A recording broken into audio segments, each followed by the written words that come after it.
termasuk berat ya untuk memilih dan memilah akhwat seorang perempuan yang siap untuk berjuang diajak ke surga Allah Azza wa Jalla.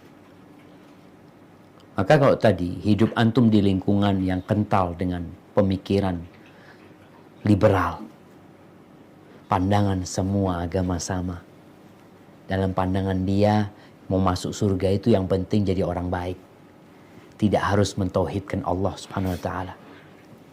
Kita tahu kezaliman yang paling zalim itu adalah menyekutukan Allah.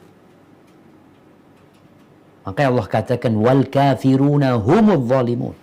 Orang-orang kafir itu adalah orang-orang yang zalim. Itu Allah yang memberikan keputusan. Sekarang gimana ketika antum hidup di lingkungan seperti itu? Antum harus bisa jaga diri. Antum harus tampil membawa perisai yang menyelamatkan diri antum dan membawa corong untuk mendakwain orang-orang tersebut. Dan untuk memilih pasangan hidup ya harus cari antum. Carinya di mana? Ya mungkin tidak di tempat yang tadi antum sebutkan. Ada tempat-tempat kajian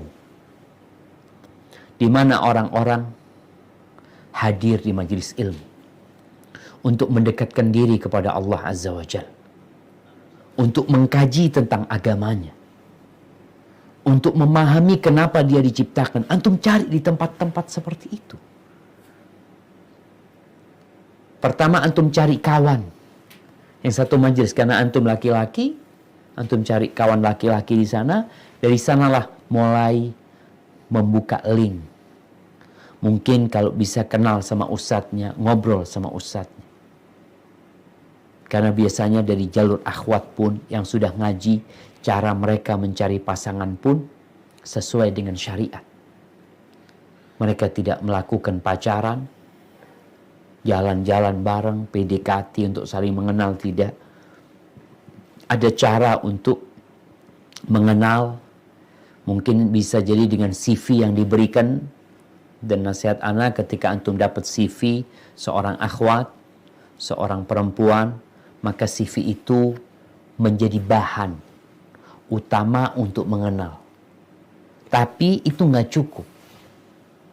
Antum perlu cari tahu tentang hakikat yang ada di CV tersebut. Dari mana mencari tahunya? Bukan dari perempuan tersebut. Karena untuk perempuan tersebut udah selesai. CV ini semua yang ada pada diri dia. Menurut dia. Sedangkan antum perlu tahu dari orang lain. Maka antum cari tahu dari kawan-kawan dia.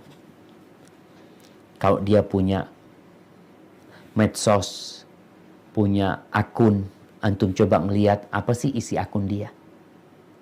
Dari sana mungkin kita dapat membayangkan kepribadian orang ini. Apakah termasuk orang-orang yang dapat diajak untuk berdakwah, tapi itu pun kadang-kala bohong. Ada yang kayaknya yang taat sama Allah ya. Ya cuma di akunnya doang yang taat. Sedangkan di kenyataannya tidak.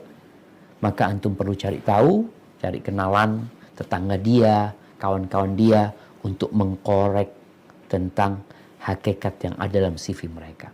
Kemudian antum perlu memperbaiki diri. Insya Allah pasangan hidup antum setara sama antum. Minta sama Allah Subhanahu wa taala, semoga Allah berikan apa yang antum inginkan. Hadza wallahu a'lam bissawab.